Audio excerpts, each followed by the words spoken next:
Les fentes qu'on voit dans le bâtiment ici et sur cette face-là, c'est des nids à chauves-souris. On est sur le chantier de la viscose là, qui a démarré depuis à peu près 1 an. C'est 280 logements répartis sur une 60aine de bâtiments, donc c'est une des résidences les plus importantes du parc d'Alpizar Habitat. Voilà, donc ces nids-là sont intégrés complètement à l'intérieur.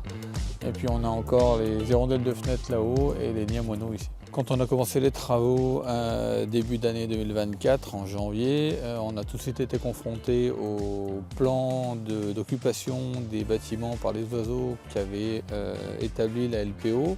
C'est surtout les hirondelles qui étaient effectivement surveillées puisque c'est ce qui est le plus sensible, mais on a aussi des martinets noirs et on a aussi les moineaux, qui sont une espèce protégée en ville. Tous les travaux de façade ont été planifiés en fonction de l'occupation des bâtiments pour leur laisser le temps de nidification. Donc on est après revenu sur les bâtiments après le départ des oiseaux afin de les déranger le moins possible.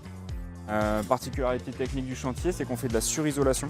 On est sur une façade qui est déjà isolée par l'extérieur et on vient encore rajouter un isolant. Et après, l'autre particularité, c'est aussi qu'on a fait un travail très serré avec la LPO pour la mise en place de nids du coup dans cette isolation thermique par l'extérieur. Les nids sont noyés dans l'isolant pour s'intégrer. Typiquement les nids pour les chauves-souris, on les voit à peine. On va diminuer nos consommations de chauffage. Du coup, on va travailler aussi avec la compagnie de chauffage là, qui gère le chauffage sur le quartier pour diminuer les températures de consigne, pour vraiment optimiser et que la facture de chauffage de nos locataires à la fin soit plus faible. Et clairement, il y aura tout de suite un confort d'hiver qui sera immédiat, qui sera ressenti par les gens dès la première saison de chauffe. Et on s'attend aussi à avoir une amélioration du confort d'été. Le fait de conserver déjà l'isolant actuel en place, par rapport à une solution où on l'enlève et on refait quelque chose de nouveau sur les façades, je crois qu'on avait estimé que c'était énorme, c'était vraiment des milliers de mètres cubes de polystyrène qui ne partaient pas à la décharge.